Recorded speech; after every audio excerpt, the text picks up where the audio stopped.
دوستو یاد رکھنا کہ مشکلات کے بے شمار چہرے ہوتے ہیں. ہر مشکل ہر نئے موڑ پر ایک نیا چہرہ لے کے انسان کے سامنے آ جاتی ہے، اور ہم یہ سمجھتے کہ ہر مشکل کا حل صرف ایک ہی ٹپ اور ایک ہی ٹرک پر چلتا ہوگا. وہی حل ہوں گے جو آج سے پہلے چلائے جاتے تھے، وہی حل ہوں گے جو آج سے پہلے بتائے جاتے تھے. مسلسل سٹرگل، کوشش، جد و جہد، محنت کرتے رہنا ایک مشکل کے حل کے لیے this is not the solution of the problem. یہ کسی بھی مسائل کے حل کا ایک مکمل طریقہ نہیں ہے. اگر کوشش کرنا، انت تک محنت کرنا، لگاتار جتے رہنے کا نام ہی مشکلات کا حل تھا تو مسلسل ٹکرے مارنے کے بعد بھی تمہیں راستہ کیوں نہ ملا؟ ایک کیل جو دیوار کے اندر جانے کے لیے راضی ہی نہیں ہے، مسلسل اسے گھسانے کی کوشش میں اپنا وقت برباد کرنا بے مقصد نہیں تو اور کیا ہے؟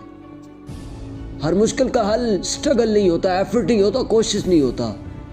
یاد رکھنا کہ کتابیں تو فقط 2 حرف سکھاتی ہیں، یہ بندہ ہی بندے کو بندہ بناتا ہے. نکلو کسی ایسے انسان کی تلاش میں جو تمہیں بتائے کہ زندگی میں مشکلات کے ساتھ ٹکر کیسے لینی ہے، جو تمہیں بتائے کہ ہر مشکل کا حل ایک نئے طریقے سے کیا جا سکتا ہے.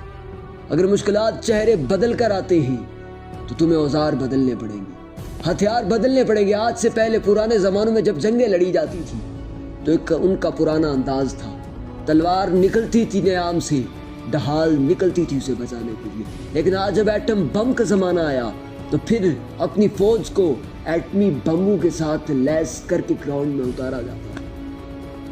یہ باتیں وقت کا تقاضا بن چکی ہیں کہ ٹکر لینے والا، سامنے والا جتنا مضبوط ہوگا اسی مضبوطی کے ساتھ اس کے ساتھ مقابلہ کیا جائے گا. اگر آج ایٹم بم کے سامنے تلوار رکھی جائے تو اس کا مقابلہ نہیں کر سکتی تلوار. بے شک اپنے زمانے کی 30 مار ہوئی لیکن آج اس کا مقابلہ نہیں کر سکتی. ایک ایٹم بم ہی آج ایٹم بم کا مقابلہ کر سکتا ہے.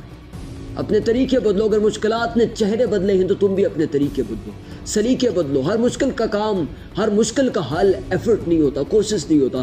کسی مشکل کا حل کسی انسٹرکٹر کی صورت میں آتا ہے، کسی گائیڈر کی صورت میں آتا ہے، کسی استاد کی صورت میں آتا ہے. نکلو کسی ایسے انسان کی تلاش میں جو تمہیں کسی بڑی منزل کا مسافر بنا دے، کسی بڑے طوفان سے آشنا کروا دے، جو تمہیں بتائے کہ زندگی میں سروائیو کیسے کرنا ہے، مشکلات کے ساتھ ٹکر کیسے لینی ہے، ہواؤں کی مخالف سمت کھڑے ہو کر دنیا کو کیسے بتانا ہے، ثابت قدم کیسے رہنا ہے. کیونکہ impossible it self says I am possible.